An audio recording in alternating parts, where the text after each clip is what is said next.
Allez, coucou à vous, ça fait très longtemps que je n'ai pas fait de vidéo. Alors on y revient un petit peu et on va partir sur des sujets qui sont complètement différents mais qui se retrouvent.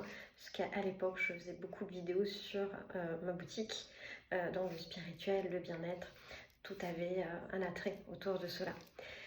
Aujourd'hui, j'avais envie de partager avec vous un petit peu mon parcours, mes outils et surtout mes prises de conscience autour du corps, du mental et du yoga, mais sans tabou, vraiment quelque chose dans la simplicité et la vérité, parce que souvent on y met beaucoup de tabous.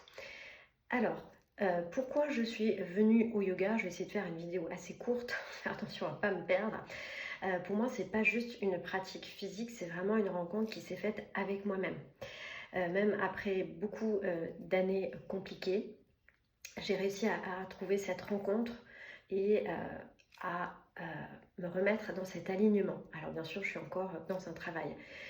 En 2017, j'ai vécu un burn-out qui n'a pas été seulement professionnel, parce que souvent on associe le burn-out au professionnel. Le burn-out peut aller bien au-delà. Moi, c'était un burn-out, j'appelle ça de la vie. C'est une accumulation de choses que je portais depuis trop longtemps. Depuis ma plus tendre enfance. Mon passé a été marqué par des violences physiques, émotionnelles, des blessures également d'abandon et des événements qui sont très lourds à porter et des choses très intimes qu'il est difficile d'en parler. Puisqu'il y a des choses encore où on a peur un petit peu du jugement et puis on n'a pas envie qu'on nous catégorise. Donc j'ai avancé un petit peu comme si rien n'était. En fait, on se met complètement en mode automatique. Ça, je ne suis pas la seule. Il y a beaucoup de personnes qui le font également. Et puis un jour, votre corps vous dit stop, c'est un peu ça le burn-out, il y a le feu à l'intérieur, il est vidé, complètement épuisé, et tout s'arrête. Alors je dis tout s'arrête, vous n'êtes pas en train de faire un arrêt cardiaque, votre cœur bat encore, mais effectivement, vous pouvez sentir des palpitations cardiaques.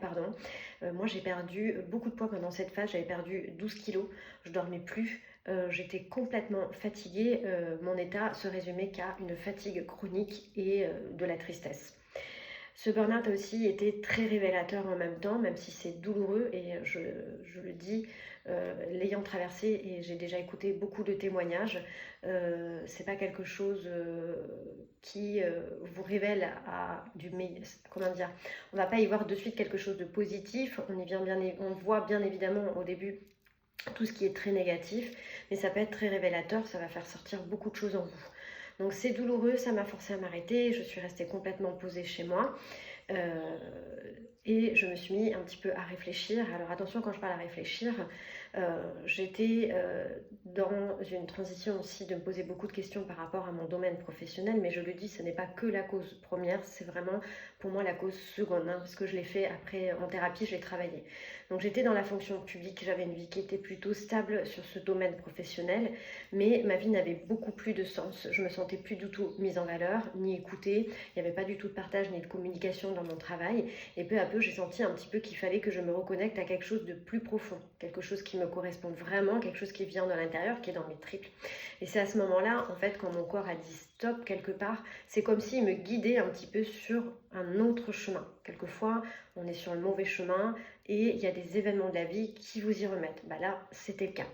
Donc, lorsque j'ai reconstruit un nouveau chemin professionnel, dans mon nouveau chemin professionnel où pendant 6 mois je me suis posée et après j'ai eu mon commerce dans le bien-être et la spiritualité, une professeure de yoga est arrivée. Bien sûr, par tout hasard, nous avons échangé. Elle est venue à moi, nous avons échangé, une connexion s'est faite et une reconstruction a commencé à se mettre en place. J'étais une personne, je l'aurais dit, qui était ouverte à cela. Et donc, cette professeure de yoga proposait des cours à domicile, souffrant d'agoraphobie. Avec ce burn-out, ça m'avait laissé pas mal de petites choses à régler. Elle est venue me donner des cours à la maison. Je vous avoue que j'étais hyper sceptique, j'avais une image très catégorisée du yoga, mais à chaque séance que je pouvais faire avec elle, il se passait quelque chose, des émotions sortaient, j'avais des pleurs, j'avais de la colère, et sans comprendre pourquoi, simplement ça sortait, ça devait se vivre et c'était là. Et ça m'a fait beaucoup de bien. J'ai senti que mon corps pouvait créer enfin de l'espace, se laisser complètement aller. Je lâchais prise. Parce que même quand on fait un burn-out, on a du mal encore à lâcher prise, ces émotions du passé. On a encore peur d'être jugé, on a honte, on se sent complètement coupable, on se sent faible. Et du coup, bah, j'ai lâché petit à petit et pendant cette année d'enseignement avec elle, j'ai appris. Et puis j'ai repris un autre enseignement avec une autre professeure puisque elle devait partir.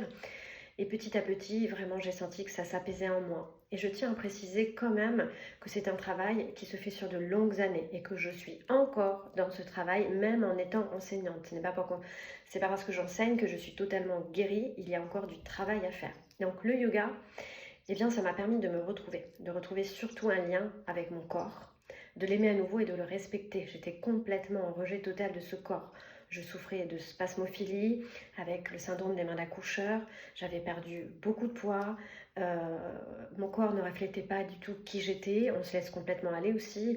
On a du mal à se préparer, à mettre un peu de gaieté, à s'habiller. Voilà. Et donc, tout doucement, je me suis retrouvée. J'ai commencé aussi également à alléger mes traitements. C'est très important. Quand je dis que le yoga est venu à moi, j'avais aussi des traitements en parallèle, hein, bien sûr, anxiolytiques, antidépresseurs. Et tout doucement, ça m'a permis de réguler ce traitement et de venir le baisser, et de mettre en parallèle encore et encore d'autres choses. J'ai retrouvé une certaine forme de vitalité, j'ai appris à respirer autrement et aujourd'hui je pratique le yoga. C'est pas comme une pratique pour moi de gym et d'étirement, c'est vraiment un exercice qui m'amène à un vrai chemin de guérison. Si je partage tout ça, c'est parce que je crois profondément qu'on peut se reconstruire. Le yoga n'a pas effacé mon passé, bien au contraire. Le passé est toujours là, il fait partie de moi, mais seulement je m'en allège un peu plus. Bien sûr qu'il y a des moments où j'y pense et il y a des choses qui reviennent, mais je m'allège dans ma pratique, dans ma respiration. Je réapprends encore et encore à faire la paix avec ce passé à travers des exercices de yoga. Et pour moi, c'est là que la vraie guérison a commencé et que je continue de travailler sur cette guérison.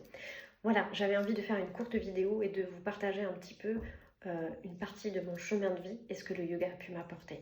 J'irai un petit peu plus loin dans d'autres vidéos. Merci à vous.